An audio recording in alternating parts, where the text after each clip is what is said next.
Caso Barrios Altos versus Perú.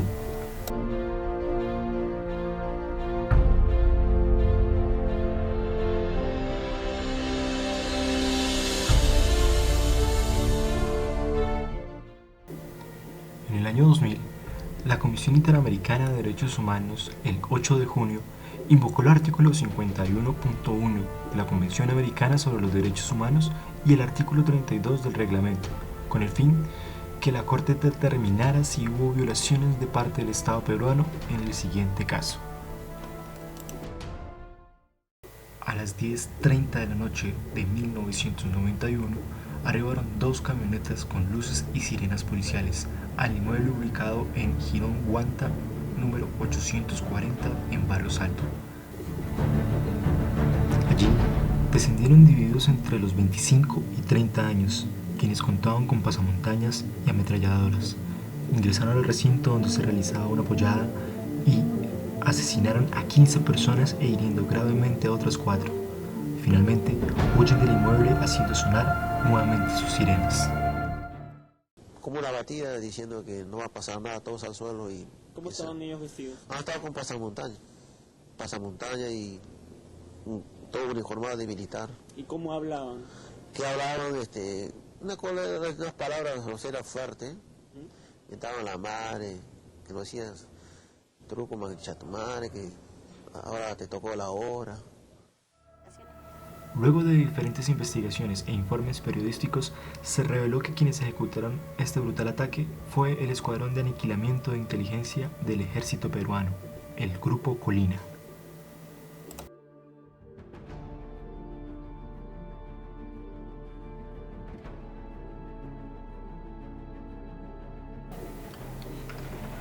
De parte del congresista Javier Díaz-Canseco, se presentó un documento titulado El Plan Ambulante, en el cual se describía a las víctimas del ataque como subversivos y que se reunían en dicho domicilio desde 1989, el cual casualmente estaba cerca de un lugar donde ocurrió un atentado por parte del grupo guerrillero Sendero Luminoso, quienes se disfrazaron en su momento de vendedores ambulantes. Con ello, se solicitó al Senado el 14 de noviembre de 1991 crear una comisión para investigar los hechos de Barrios Altos, comisión que se instaló el 27 de noviembre. El 23 de diciembre del mismo año se realizó una inspección, entrevistas y otras diligencias en el lugar de los hechos, pero debido a la reestructuración realizada por el gobierno peruano, el Congreso se disolvió. Por lo que he decidido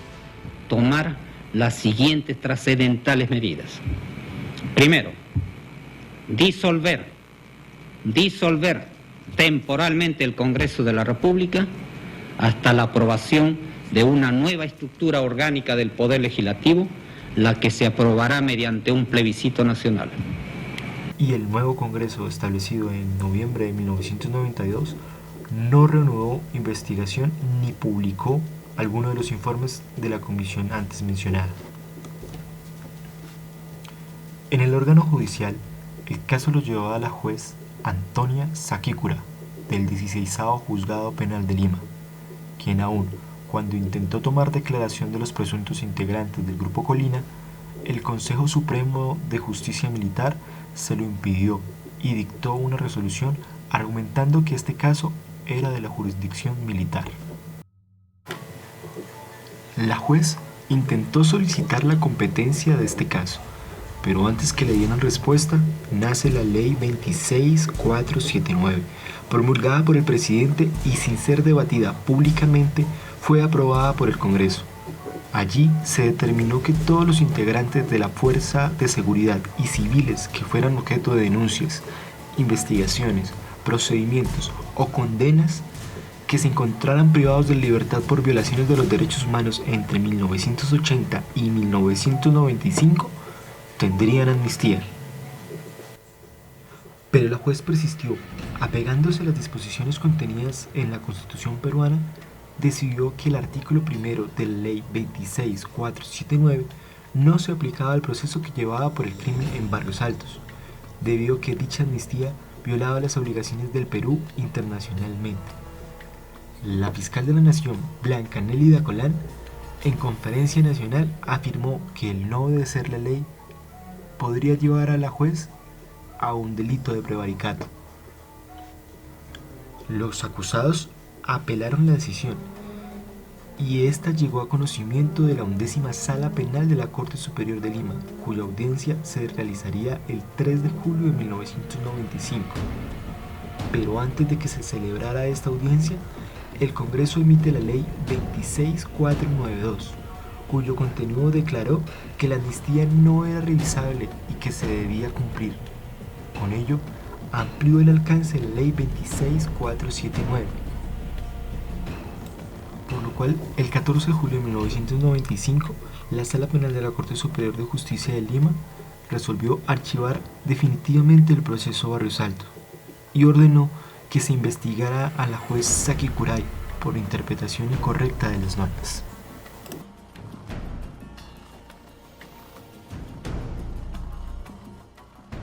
Respecto al caso de Barrios Altos, el Estado peruano decide allanarse a cargos y reconocer su responsabilidad internacional por la violación de los artículos 4, 5, 8 y 25 de la Convención Americana de Derechos Humanos, es decir, por la violación de los derechos a la vida, a la integridad personal, a la protección judicial y a las garantías judiciales, pues en el caso de Barrios Altos omitieron llevar a cabo una investigación exhaustiva sobre los hechos ocurridos el 3 de noviembre de 1991 y han omitido sancionar debidamente a los responsables de estos crímenes. Sin embargo, la comisión inicia sus alegatos felicitando al Estado peruano, pues han intentado resolver los casos que han llegado ante la comisión, a pesar de los hechos tan graves que llevan a este caso, pues se ha tratado de ejecuciones extrajudiciales cometidas por agentes del gobierno de forma clandestina e ilegal. Además, que se han encargado de imponer de manera deliberada mecanismos legislativos y judiciales para impedir el conocimiento de los hechos y para impedir la sanción de los responsables. Pues esto no se trata de solo hechos sangrientos que ocurrieron en Barrios Altos, sino también de la actitud irresponsable del gobierno de Perú, pues este exgobierno violentó la responsabilidad y su obligación internacional expidiendo leyes cuyo objetivo solo era la impunidad. Sin embargo, espera que se encuentren soluciones creativas que después puedan ser objeto de emulación e imitación de todo nuestro continente. Ya solicita el cierre de este punto, es decir, que la Corte declare por cumplido este extremo de las reparaciones dispuestas en las sentencias antes citadas, en la medida que todos los beneficiarios del caso Barrios Altos se encuentran afiliados al sistema integral de salud y por lo tanto, tienen acceso a la atención de salud que requieran en el establecimiento de salud de su jurisdicción. Como anexos al informe presentado el 20 de agosto, hemos señalado inclusive los nombres de todos los beneficiarios y los centros de salud en los cuales pueden recibir atención. Del mismo modo, hemos presentado todo el Plan Esencial de Aseguramiento Universal, denominado PEA, para que la Corte pueda ver todas las prestaciones en materia de salud con las que pueden contar las víctimas del presente caso. La Sala Penal Suprema, al emitir su fallo del mes de diciembre, el 20 de diciembre del año pasado próximo, lo hizo en base solamente a los puntos cuestionados en el recurso de nulidad. Tanto es así que corre traslado al fiscal supremo en no penal y el fiscal supremo en no penal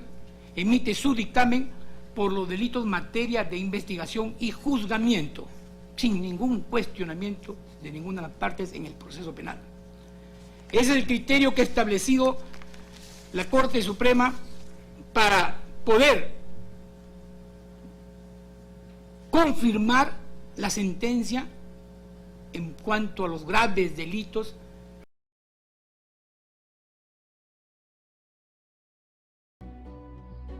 El pronunciamiento de la Corte respecto a los derechos invocados en el caso de Barrios Altos ha sido unánime, pues decidió admitir el reconocimiento de responsabilidad internacional efectuado por el Estado peruano y en virtud de este declarar que violó los siguientes derechos. Primero, el derecho a la vida, consagrado en el artículo 4 de la Convención Americana sobre Derechos Humanos en perjuicio de quienes han fallecido en estos hechos. Segundo, el derecho a la integridad personal, consagrado en el artículo 5 de la Convención Americana sobre los Derechos Humanos en perjuicio de quienes sufrieron lesiones graves en estos hechos. Tercero, la violación del derecho a las garantías judiciales y a la protección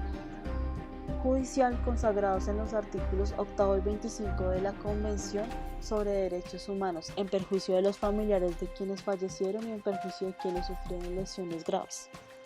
Además, se declara, conforme al reconocimiento de responsabilidad que efectúa este Estado, que ha incumplido con los artículos 1.1 y 2 de la Convención sobre Derechos Humanos, como consecuencia de la promulgación y aplicación de las leyes de amnistía 26.479 y 26.492, que al ser incompatibles con la Convención carecen de efectos jurídicos y por la violación de los derechos anteriormente mencionados en esta sentencia.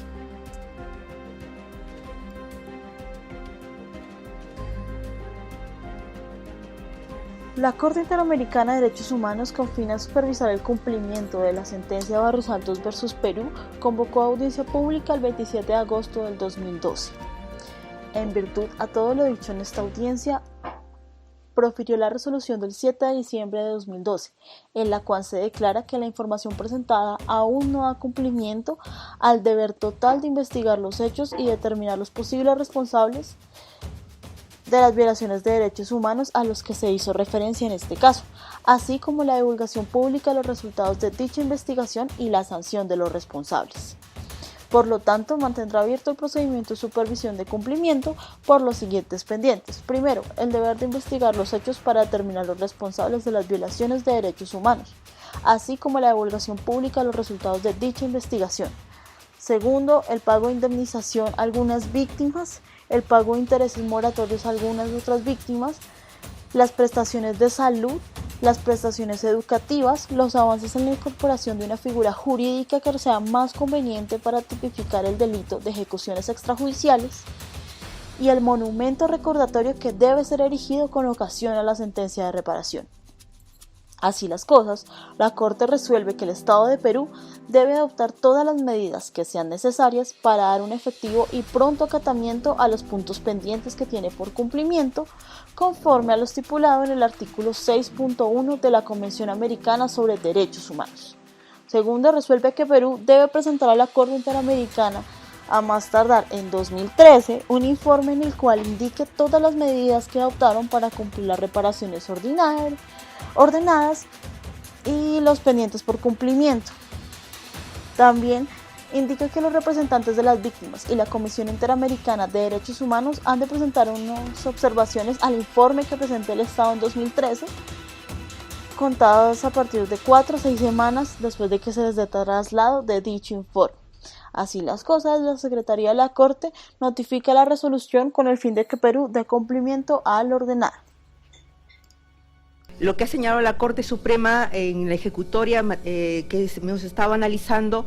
señala que la política antisubversiva que se aplicó en el caso Barrios Altos no iba dirigidas a la población civil, sino a mandos delincuentes terroristas, es decir, califica a las víctimas como miembros de Sendero Luminoso. Y justamente esta calificación durante muchos años es la que ha estigmatizado a las víctimas y sus familiares, llamándolos de terroristas de esa manera que ellos no puedan desarrollar su vida en forma normal. Por ello es que en la sentencia del caso que estamos analizando, cuando se realiza, se ordena al Estado hacer una dignificación de las víctimas a través del pedido de perdón, así también como la realización de un monumento, esto no tendría ningún sentido si el propio Estado lo sigue calificando sin haber jamás alguna prueba o un proceso judicial o una investigación con respecto a que estas víctimas eran vinculadas a un grupo terrorista como Sendero Luminoso o el MRTA. Aquí estas personas formaban parte de la población civil, estaban en su domicilio realizando una actividad económica cuando ingresa a este grupo militar, este escuadrón de la muerte del Servicio de Inteligencia del Ejército, y elimina a estas 15 personas y deja 4 personas